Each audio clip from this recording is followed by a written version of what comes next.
जिन बच्चों का भी पीछे का क्लास छूट गया है या यूट्यूब पर सब डाला हुआ है, चाहे वो आपका प्लांट ये सेल्स का हो, या फिर जो है ना वो फूड प्रोडक्शन के चैप्टर का हो, आप सब बच्चों से जो है सो ये अनुरोध है कि आप सब साथ साथ जो है ना नोट्स बनाते चलिए। अब हम प्लांट टिश्यू में कॉम्प्लेक्स परमानेंट टिश्यू पढ़ रहे थे, और कॉम्प्लेक्स परमानेंट टिश्यू के बारे में हम लोग जानते हैं कि वैसा टिश्यू जो डिफरेंट टाइप्स ऑफ सेल्स का बना हुआ है, और सेल डिवीजन जिसमें नहीं होता है, डिविजिबल सेल्स नहीं होता है। इसमें दो प्रकार के टिश्यू थे जो हम लोगों को जानना था, एक था जाइलम और दूसरा था फ्लोएम। जाइलम के बारे में ऑलरेडी हम लोगों ने देखा था, और उसको कुछ ना कुछ आइडिया हुआ था उसके बारे में। नेक्स्ट है फ्लोएम के बारे में। फ्लोएम जो है ना कॉम्प्लेक्स परमानेंट टिश्यू है, मतलब ये बना होता है डिफरेंट टाइप्स ऑफ सेल्स का। तो सबसे पहला पॉइंट क्या हो जाएगा, कंसिस्ट ऑफ है एक प्रकार का कॉम्प्लेक्स परमानेंट टिश्यू है। फर्स्ट है फ्लोएम, फर्स्ट है फूड, ध्यान रखिएगा। इसका काम क्या है, ट्रांसपोर्ट ऑफ फूड, और उस प्रोसेस को हम कहते हैं ट्रांसलोकेशन। ये आपका चार अलग अलग प्रकार के सेल्स का बना होता है, जिनका नाम है sieve tube, companion cell, phloem parenchyma, phloem fibres. इसमें से तीन जो कंपोनेंट्स हैं, सीव ट्यूब, कंपेनियन सेल्स और फ्लोएम पैरेन्काइमा, वो थिन वॉल्ड लिविंग होते हैं, जबकि फ्लोएम फाइबर जो होता है थिक वॉल्ड होता है, लिग्निफाइड होता है और डेड होता है। अगर हम फिगर से देखें, इसका स्ट्रक्चर को देखें, तो स्ट्रक्चर कैसा होता है। इसमें चार प्रकार के सेल थे, जैसा कि हम लोगों ने अभी देखा इसके डिस्क्रिप्शन में। सीव ट्यूब जो होता है नलीनुमा रचना होता है, जो कई सीव ट्यूब एलिमेंट्स के मिलने से बनता है। एक का बात अगर हम करेंगे, एक सेल का अगर हम बात करते हैं, तो इसके एक सेल को बोलते हैं सीव ट्यूब एलिमेंट्स। ध्यान रखिएगा, सीव ट्यूब एलिमेंट, ये क्या है, एक सेल है ना। 1 2 3 ऐसे कई सेल्स हैं जो एक दूसरे के साथ जुड़े हुए हैं, और जुड़कर आपस में क्या बनाते हैं, सीव ट्यूब बनाते हैं, एक नली बनाते हैं जिसे हम सीव ट्यूब कहते हैं। तो सीव ट्यूब जो है वो एकदम माथा में आ जाना चाहिए। सीव ट्यूब में कई सेल्स होते हैं, और उनको हम कहते हैं क्या, सीव ट्यूब एलिमेंट। इसको यहाँ पर हम लिखना चाह रहे हैं वन सेल, है ना। इसको कैसे लिख दे, यहाँ पर हम यहाँ पर लिखना चाह रहे हैं वन सेल। एक सेल को हम बोल रहे थे सीव ट्यूब एलिमेंट, ध्यान रखिएगा। अब जो सेल्स एक के ऊपर एक जुड़े हुए हैं, जैसा कि आपको हम बताए थे मार्कर करके, कि मार्कर देखिए, एक मार्कर के ऊपर दूसरा मार्कर, दूसरा मार्कर के ऊपर तीसरा मार्कर, ऐसे करेंगे तो नली नुमा रचना बन जाएगा, ट्यूब लाइक स्ट्रक्चर बन जाएगा। इसी ट्यूब लाइक स्ट्रक्चर को सीव ट्यूब बोल रहे हैं। और एक मार्कर का अगर बात करें, एक मार्कर का बात करें, अगर हम एक सेल का बात करें, तो सीव ट्यूब एलिमेंट है। मतलब कई सीव ट्यूब एलिमेंट एक दूसरे के पर क्या होता है, सज जाता है, और सज के एक ट्यूबुलर स्ट्रक्चर बनाता है, जिसे सीव ट्यूब एलिमेंट कहते हैं। उनके बीच का जो सीव ट्यूब एलिमेंट एक के ऊपर एक चिपक जाता है, और उसके बीच के दीवार को क्रॉस वाल कहते हैं, है ना। तो क्रॉस वाल जो है उसी का नाम है सीव प्लेट। सीव प्लेट क्या है, दो सीव ट्यूब एलिमेंट जो है उसके बीच का जो दीवार होता है उसको कहते हैं सीव प्लेट। उसमें जो छेद होता है, पोर होता है ना, वो आपका जो दीवार होता है उसका वो पूरा छिद्रदार होता है। आप लोग देख सकते हो चलनी जो आता है ना, चलनी, उसमें कैसे छेद छेद छेद छेद होता है। हाँ, एक प्लेट जैसा होता है जिसमें छेद छेद होता है। तो इसी तरह का स्थिति यहाँ है सी प्लेट में। सी प्लेट बोल रहे हैं उस चलनी को, है ना, उस चलनी के जो पत्ती जैसा है, उसको क्या बोल रहे हैं हम, सीव प्लेट बोल रहे हैं। और उसमें जो पोर्स है, छेद है, उसको बोलते हैं क्या, सीव एरिया। इसी सीव एरिया से वो क्या होता है, ट्रांसलोकेशन होता है ऐसे। इसमें न्यूक्लियस नहीं होता है, जब ये मैच्योर हो जाता है तो इसमें न्यूक्लियस नहीं होता है, इसका न्यूक्लियस डिग्रेड कर जाता है, टूट जाता है। तो आखिर ये जिंदा कैसे रहता है? देखो इसमें तीनों, सीव ट्यूब, फिर ये आपका कंपेनियन सेल्स और आपका फ्लोएम पैरेन्काइमा, तीनों के तीनों लिविंग होता है। तो आखिर ये सीव ट्यूब एलिमेंट या सीव ट्यूब जिंदा कैसे रहता है, लिविंग कैसे रहता है? लिविंग रहता है कंपेनियन सेल्स के कारण, जो उसके जस्ट बगल में होता है। और कंपेनियन सेल्स जो होता है उसके जो न्यूक्लियस होते हैं काफी बड़े बड़े होते हैं, देखो लार्ज है न्यूक्लियस इसमें कंपेनियन सेल्स में। और ये जो न्यूक्लियस है कंपेनियन सेल्स का, वो क्या करता है, उसको मदद करता है उसके काम को पूरा करने में। किसको, सीव ट्यूब को। सीव ट्यूब में जो काम हो रहा है उसका काम क्या था, ट्रांसपोर्टेशन, उसमें मदद करता है, ट्रांसलोकेशन, सॉरी, हाँ ट्रांसपोर्टेशन है किसका, फूड का, जिसको हम एक प्रोसेस से जानते हैं, ट्रांसलोकेशन। ट्रांसलोकेशन प्रोसेस है ट्रांसपोर्ट का, ट्रांसपोर्टेशन का, फूड का।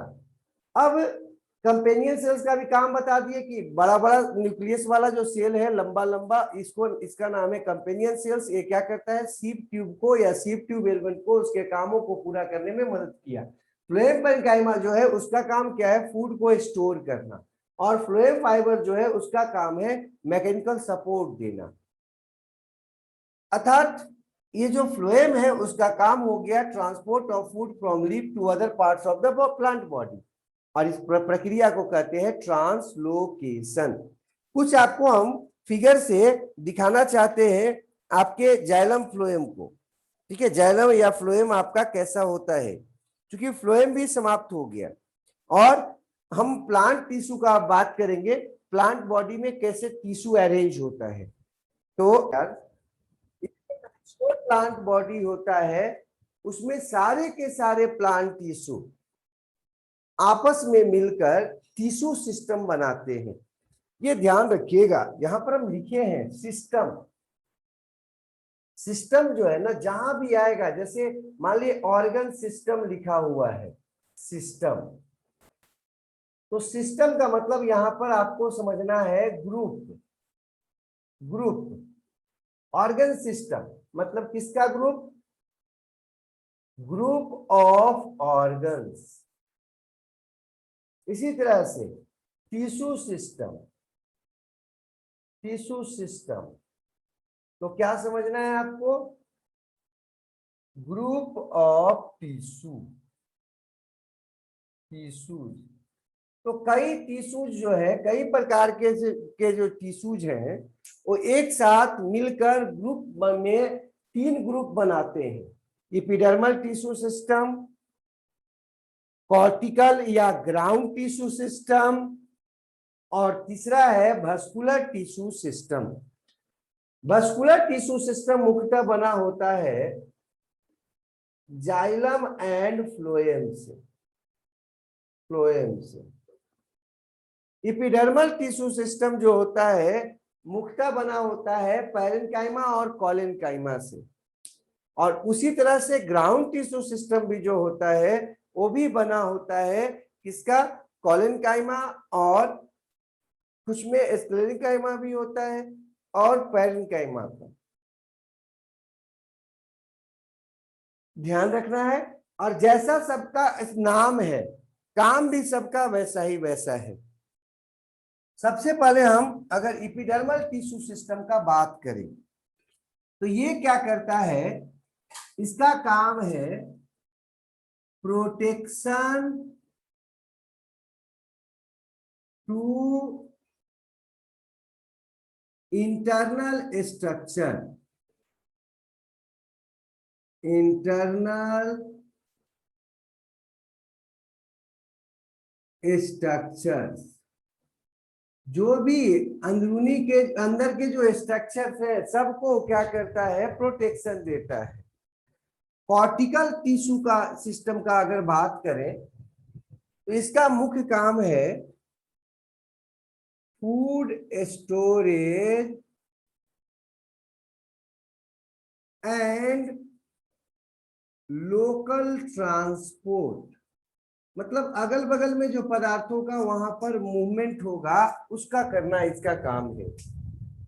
और अगर हम वास्कुलर टिश्यू का बात करें, जैसा कि नाम है इसका, जाइलम फ्लोएम का बना हुआ था ये, तो इसका काम क्या हो जाएगा, ट्रांसपोर्ट ऑफ मटेरियल्स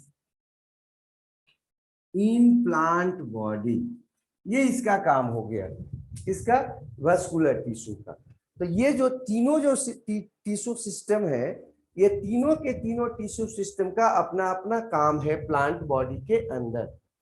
अब देखो इपिडर्मल टिश्यू सिस्टम जो है, इसमें कुछ एक रचनाएं पाई जाती हैं, जैसे एस्टोमाटा। एस्टोमाटा क्या है, हम थोड़ा सा उसको डिटेल से बता देते हैं। एस्टोमाटा एक शब्द है जो बार बार आएगा आगे भी आपको, एस्टोमाटा। ये इपिडर्मल टिश्यू सिस्टम जो है वो सबसे बाहरी होता है, स्किन वगैरह निर्माण करता है, उसका बार्क वगैरह का निर्माण करता है। और इपिडर्मल टिश्यू का काम क्या है, प्रोटेक्शन करता है इंटरनल स्ट्रक्चर्स को और उसके बॉडी को। ये कई प्रकार के टिश्यू का बना हुआ हो सकता है, अलग अलग प्रकार के सेल्स का बना हो सकता है। ये भी इसका जो इपिडर्मल टिश्यू होता है, इसमें एस्टोमाटा पाया जाता है, ध्यान रखिएगा। एस्टोमाटा जो है ना, वो आपका इपिडर्मल टिश्यू सिस्टम में पाया जाता है। और तो और उसमें कुछ आपके कांटे पाए जाते हैं स्किन पे, है ना, हेयर्स पाया जाता है ना। एस्टोमाटा पाया जाता है, और क्या पाया जाता है बाबू, हेयर्स पाया जाता है, हेयर्स पाया जाता है। ये हेयर्स का काम तो है प्रोटेक्शन देना और एब्जॉर्प्शन करना।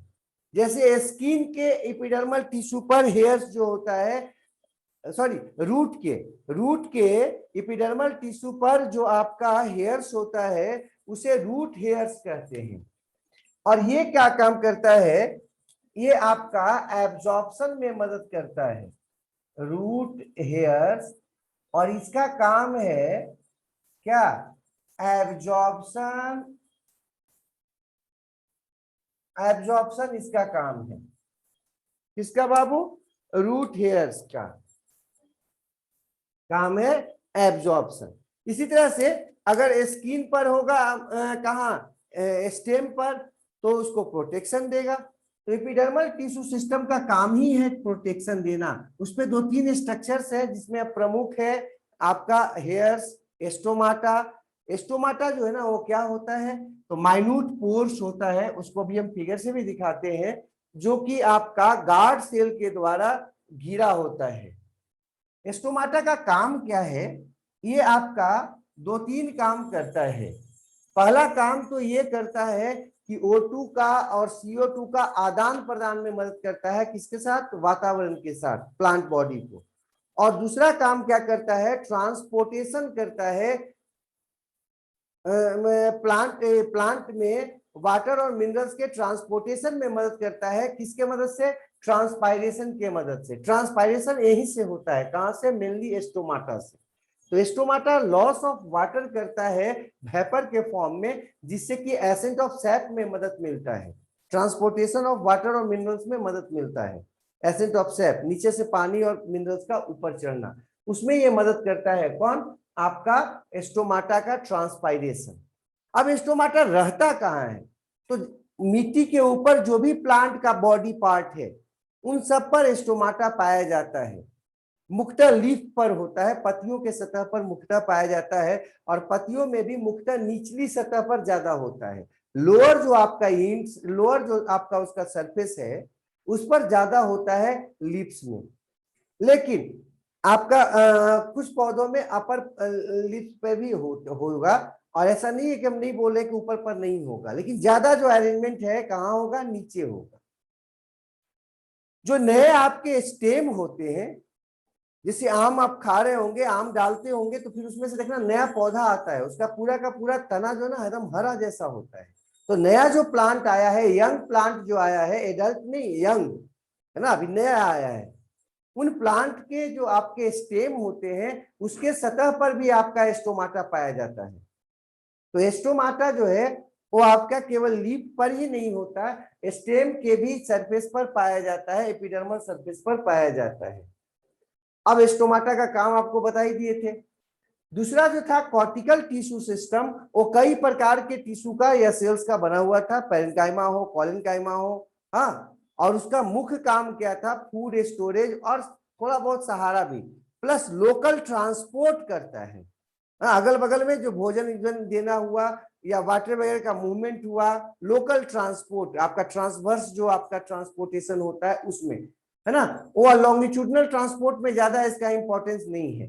हाँ, वो ट्रांसवर्स में, मतलब जैसे हमारा शरीर अगर है तो अगर नीचे से ऊपर की तरफ कोई चीज जाना है या ऊपर से नीचे की तरफ जाना है तो ये काम है वास्कुलर टिश्यू सिस्टम का, जिसमें जाइलम जो है ना वो आपका क्या करता है, नीचे से ऊपर, जबकि फ्लोएम ऊपर से नीचे और नीचे से ऊपर दोनों तरफ ट्रांसपोर्ट कर सकता है।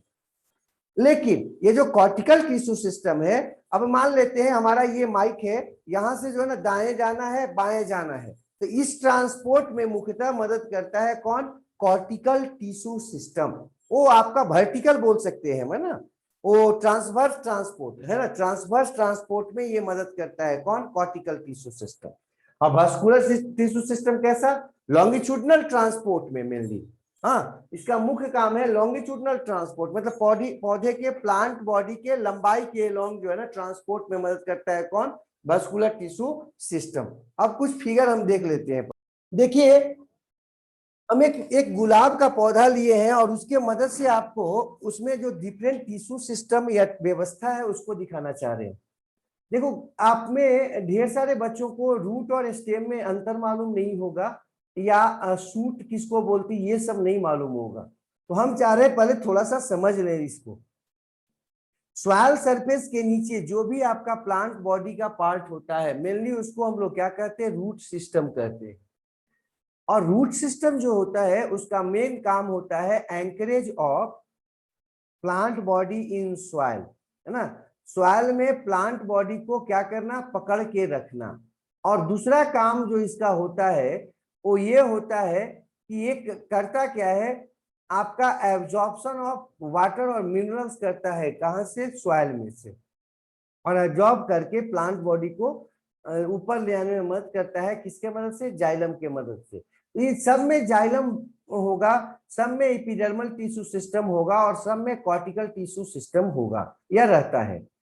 देखो ये जो रूट सिस्टम है उसमें जो जो मेन जड़ होता है, मुख्य जड़ होता है, उसको टैप रूट कहते हैं।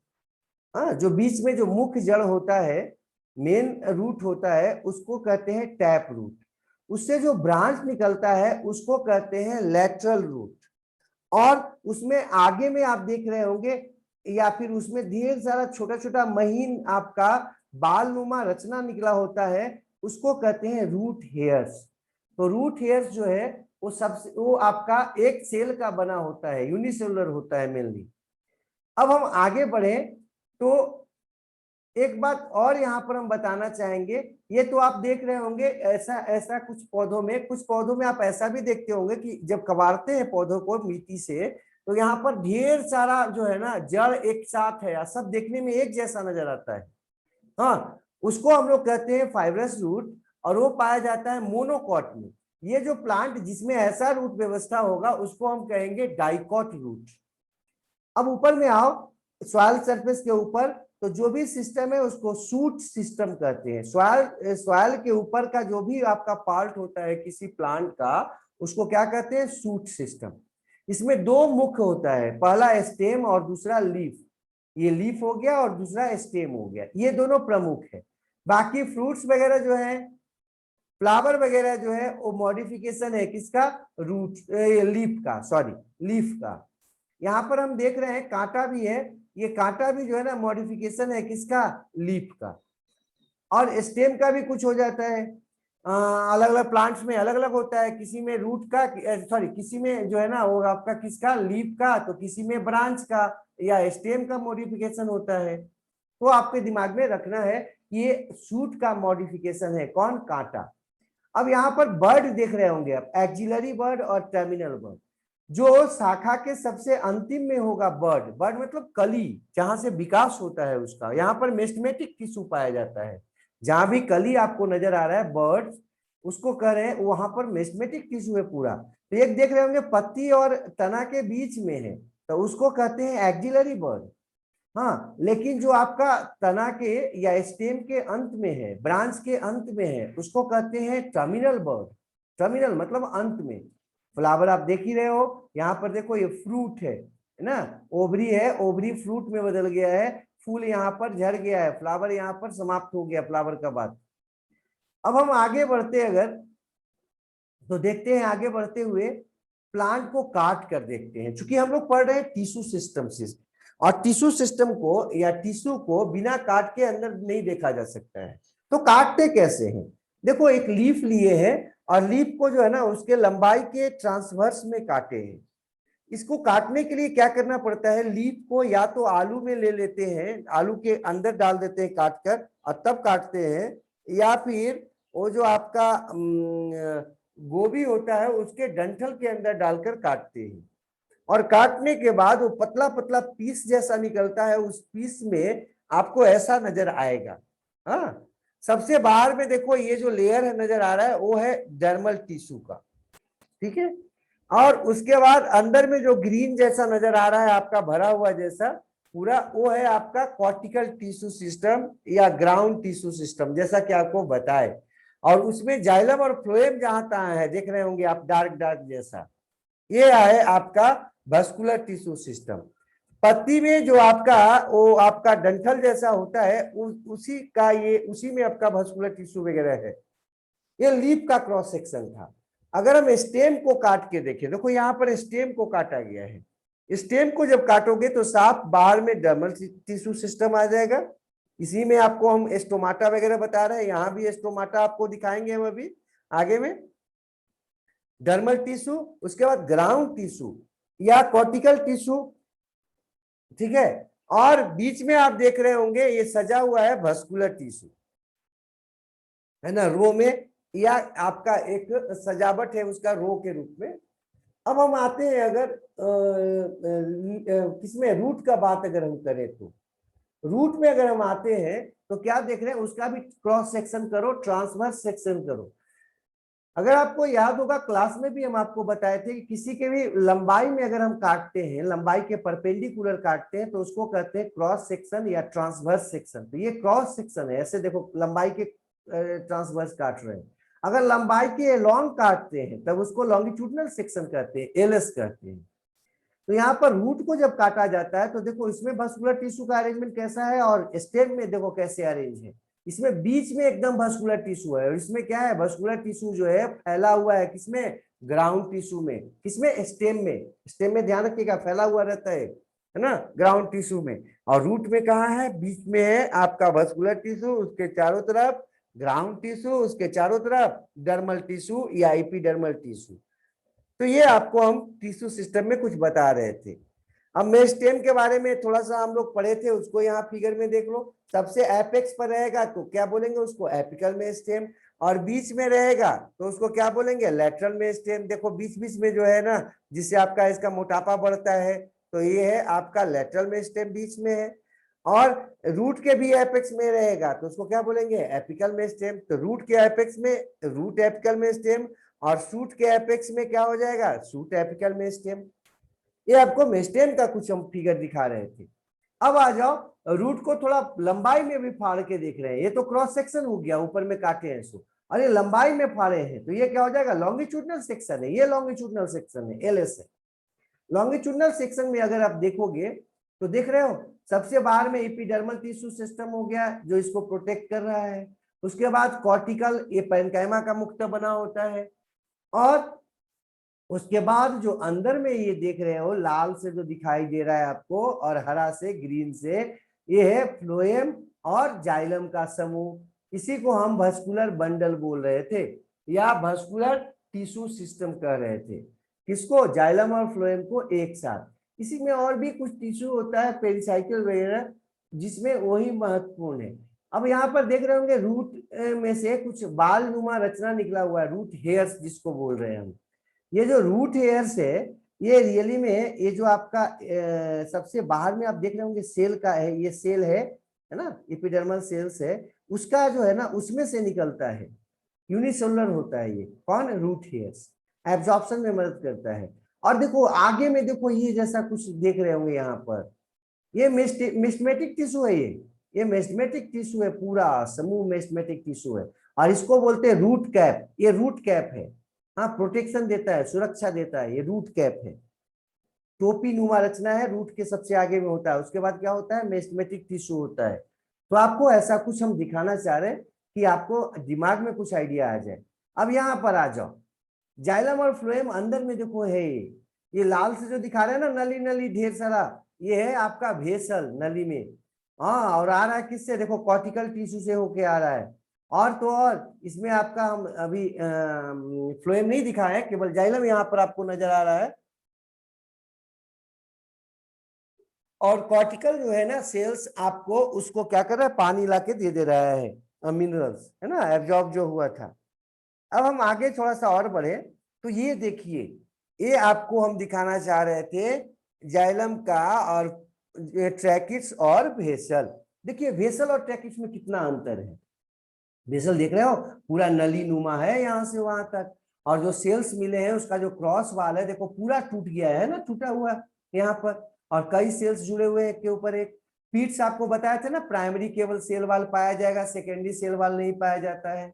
हाँ, जहां पर केवल प्राइमरी सेल वाल हो, सेकेंडरी सेल वाल नहीं हो, तो उसको क्या बोलते हैं? पीट बोलते हैं। यहाँ पर आपको पीट नजर आ रहा होगा जाइलम भेसल में। हाँ, ये आपका स्पेस है जिसमें साइटोप्लाज्म नहीं है, न्यूक्लियस भी नहीं है, पूरा पाइप नुमा नजर आ रहा है आपको, है ना। और इंड वाल देखिए यहाँ पर टूट गया, थोड़ा सा बचा हुआ है ना। अब इधर आ जाइए ट्रैकिट्स में। ट्रैकिट्स देख रहे हैं एकदम लंबा है, धागा नुमा जैसा है ना। इसमें देखिए तो इसका जो छोर है देख रहे हैं बंद है, इसका छोर देख रहे हैं खुला हुआ है पूरा। तो ये ट्रैकिट्स में भी पीट्स है, देख रहे हैं ऊपर से छेद छेद जैसा कुछ नजर आ रहा है। रियली में ऐसा होता है, पीट्स जो है ना उसमें प्राइमरी सेल वाल होता है, सेकेंडरी सेल वाल नहीं बनता है, तो उसी को क्या कहते हैं? पीट्स कहते हैं। तो आपको यहाँ पर हम जाइलम बेसल और जाइलम ट्रैकिट्स दिखा रहे हैं, ठीक है। अब हम आगे थोड़ा सा और आगे बढ़ते हैं। देखो बेसल जो है इसमें आपका ये नजर आ रहा है एकदम पाइप नुमा देख रहे होंगे, और छेद छेद जैसा देख रहे होंगे यहाँ पर दीवार पर। ये क्या है? पीट्स है। प्राइमरी वाल है, सेकेंडरी वाल नहीं होगा। और ये जो देख रहे हैं आप, ये ट्रैकिट्स का देख रहे हैं, ये देखिए ये ट्रैकिट्स है। ट्रैकिट्स में देख रहे हैं उसका जो इंड है ना वो बंद है, देख रहे हैं यहाँ पर। और बेसल में देखिए पूरा एकदम खुला हुआ है, बांसुरी जैसा एकदम। और यहाँ पर देखिए बांस जैसा बंद है बीच बीच में, है ना। और ये जो पीट्स है ना, पीट पेयर्स, उसी से क्या होता है? एक्सचेंज हो पाता है। तो ये आपको जाइलम का, बेसल और ट्रैकिट्स का अंदर का स्थिति दिखा रहे हैं, ठीक है। नेक्स्ट देख लो। अब हम पौधा के एक तना लिए हैं, तना को काट के देख रहे हैं। तो सबसे बाहर में तो आपका बार्क हो गया, छाल होता है, एपिडर्मल टिश्यू सिस्टम से बनता है। और अंदर में कुछ देख रहे होंगे गोल गोल जैसा है, ये एनुअल रिंग है। हाँ, और जो डार्क रंग का अंदर में होता है उसको हर्टवुड बोलते हैं। बाहर में उजला जैसा होता है, पीला जैसा, उसको सैपवुड बोलते हैं। आप शीशम का लकड़ी काट के कहीं पर बोटा के रूप में होगा तो वहां पर जाके देख सकते हैं, ऐसा मिलेगा आपको। जितना ये रिंग रिंग जितना होगा ना पौधे का उम्र उतना ही होगा। इसको एनुअल रिंग कहते हैं। 20 साल 20 को अगर एनुअल रिंग होगा तो इस पौधे का उम्र कितना है? 20 साल। अगर 40 को होगा तो इस पौधे का उम्र कितना साल है, मतलब पौधा कितना साल पुराना है? 40 साल पुराना है। ऐसे होता है। तो ये आपको हम दिखाना चाह रहे हैं कैसे सजा हुआ है, देख रहे हैं इसमें हम। जो बीच वाला था ना ये वुड है, लकड़ी है, यही लकड़ी है। और ये बना हुआ किसका है? जाइलम का। अब आगे हम बातें हैं, ये सब तो आपको नहीं जानना था। हाँ, पत्ती से जो है ना, पत्ती के क्या काम है भाई? तो आपको बताया था ट्रांसपायरेशन है ना, loss of water in form of vapour. और स्टेम भी, स्टेम से भी क्या होता है? कुछ लॉस होता है, ध्यान रखिएगा। हाँ, यहाँ पर देख रहे हैं पूरा का पूरा H2O निकल रहा है, ट्रांसपायरेशन हो रहा है किसके थ्रू भाई? एस्टोमाटा का थ्रू। स्टोमाटा देख रहे हैं, ऊपरी सतह पर कम है, निचली सतह पर ज्यादा है। देखो काट के दिखा रहे हैं, तो निचली सतह पर स्टोमाटा ज्यादा है और ऊपरी सतह पर स्टोमाटा कम होता है या नहीं होता है। इसमें देख रहे होंगे हरा हरा जैसा कुछ है, ये क्लोरोफिल है जो कि मीजोफिल सेल में भरा हुआ है, किसका, लीफ का। और ये बीच में जो देख रहे हैं आप, ये आपका गोला जैसा जो है, ये है आपका जाइलम और फ्लोएम। इसमें ऊपर की तरफ जाइलम, नीचे फ्लोएम, ठीक है। ये हम देख लिए इसमें एस्टोमा। हाँ ये देखो, ये जाइलम फ्लोएम क्या कर रहा है, क्या हो रहा है यहाँ पर देख लीजिए। बाहर की तरफ जाइलम है, अंदर की तरफ जो लाल नजर आ रहा है ना, फ्लोएम, ओ सॉरी जाइलम है, और बाहर की तरफ क्या है, फ्लोएम है। तो जाइलम क्या कर रहा है, H2O को ले जा रहा है ऊपर की तरफ। देखिए यहाँ काटने पर ऐसे नजर आएगा। और यहाँ देखिए किसमें, वो आपका रूट में, रूट में जाइलम कहाँ है, बीच में, फ्लोएम उसके बाहर में है। और यहाँ पर देखिए दोनों एक साथ है, ठीक है। जाइलम अंदर है, फ्लोएम बाहर की तरफ, यहाँ भी है, लेकिन ये आपका एक साथ है, साथ में, हाँ, पैच के रूप में, टुकड़ा के रूप में। यहाँ पर हम साफ गोला के रूप में, एक के बाहर एक। और बाहर में ये सब भरा हुआ है, ये हो गया आपका कौन, ग्राउंड टिश्यू। इसमें ग्राउंड टिश्यू में पूरा वस्कुलर टिश्यू फैला हुआ है। यहाँ पर आपको हम ये दिखाने का कोशिश कर रहे हैं कि रियली में अब्सॉर्प्शन एब्जॉर्प्शन कैसे हो पाता है। रूट हेयर जो था ना, सेल में से देखिए, देख रहे हैं, सेल में से निकला है उभार, इसको रूट हेयर कह रहे हैं। और रूट हेयर जो है ना, एब्जॉर्ब कर लेता है वाटर और मिनरल्स को, किसके बीच में से, सॉइल में से। सॉइल है ना, मिट्टी के पार्टिकल है ना, उसके बीच में पानी रहता है और मिनरल्स रहता है, उसको एब्जॉर्ब कर लेगा। एब्जॉर्ब करके एक सेल को देगा, अपने सेल को देगा। अब उस सेल से दूसरे सेल में, दूसरे से तीसरे में, तीसरे से चौथे में होते हुए कहाँ चला जाएगा, जाइलम के ट्रैकिड और बेसल में। बेसल या ट्रैकिड में गया मतलब जाइलम में गया, तो जाइलम उसको क्या करेगा, ऊपर ले जाएगा। क्यों ले जाएगा, क्योंकि यहाँ पर ट्रांसपायरेशन हो रहा है ऊपर में। ट्रांसपायरेशन होने के कारण खिंचाव बल उत्पन्न होगा, पानी ऊपर की तरफ खिंचा के आ जाएगा, ठीक है, पत्ती की तरफ। और इसको कहते हैं एसेंट ऑफ सेल। अब देखिए ये स्टोमाटा दिखाना चाह रहे हैं आपके पत्ती में, एक पत्ती है, लीफ है, उसमें हम स्टोमाटा दिखाना चाह रहे हैं कैसा होता है। यहाँ पर आप देख रहे होंगे छोटा छोटा छेद जैसा नजर आ रहा है, इसको माइक्रोस्कोप में देखे हैं मैग्नीफाइंग करके। और ये जो छोटा छेद नजर आ रहा है ना, यही स्टोमाटा है। देखिए एक को बड़ा करके देख रहे हैं, और दोनों तरफ देख रहे हैं कुछ है इसमें बंद करने जैसा।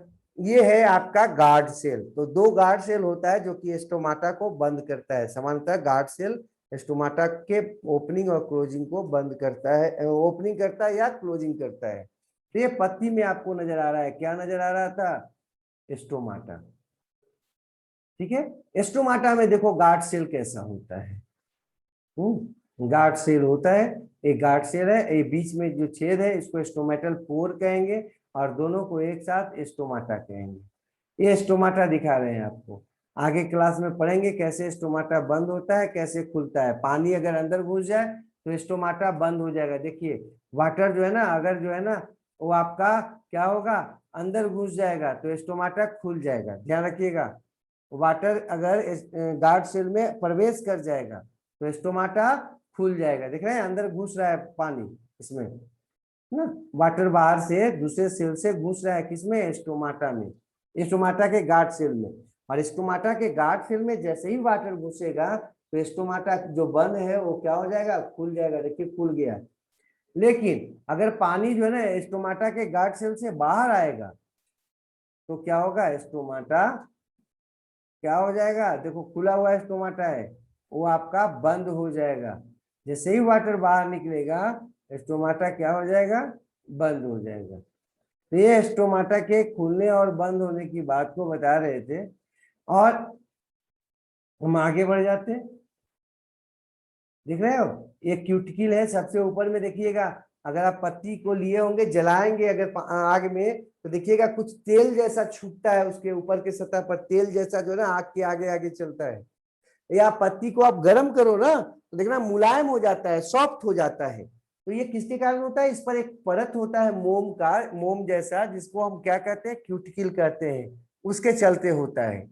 स्टोमाटा आपको नजर आ रहा है, साफ साफ देख रहे होंगे, इपिडर्मल सेल से देख रहे होंगे। और एक गार्ड सेल है जो स्टोमाटा को बंद करता है, खोलता है ना, चारों तरफ उसमें होता है। तो प्लांट टिश्यू सिस्टम जो था वो करीब करीब आपको हम पढ़ा दिए हैं। या हम लोग देख लिए हैं। अब हमको बचा हुआ है क्या पढ़ना, वो पढ़ना है हमको, अब क्या पढ़ना है, एनिमल टिश्यू सिस्टम। तो प्लांट टिश्यू सिस्टम में जो भी होगा उसको सबको देख लीजिएगा, जो भी समस्या है वो आपको पूछ लीजिएगा। यहाँ पर आप देख रहे होंगे आपको फ्लोएम दिखा रहे हैं, देखिए। हाँ, ये तो आपका वेस्किल हो गया, वेसल हो गया, वेसल जाइलम वेसल। ये है फ्लोएम का वो शीथ, जिसको हम लोग ट्यूब को क्या बोल रहे थे उसमें, सीव ट्यूब। तो ये सीव ट्यूब है, और उसमें देखिए क्रॉस वाल जो है ना वो पूरी तरह से बीच बीच में टूटा हुआ जैसा है। इसमें आपका क्या है, आपका पूरी तरह से छेद छेद है। और जबकि पीठ अलग चीज है, पीठ में क्या होता है, कंप्लीट छेद नहीं होता है। यहाँ पर क्या देख रहे हो, कंप्लीट छेद देख रहे हैं, हाँ पोर देख रहे हैं। इस पोर को ही हम बोलते हैं सीव एरिया, और इस पूरे प्लेट को बोलते हैं सीव प्लेट। ठीक है, वो आपका फ्लोएम में देख रहे थे हम, ये फ्लोएम के अंदर का बात था।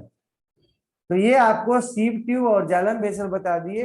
और इस तरह से ये हमारा जो है ये चैप्टर में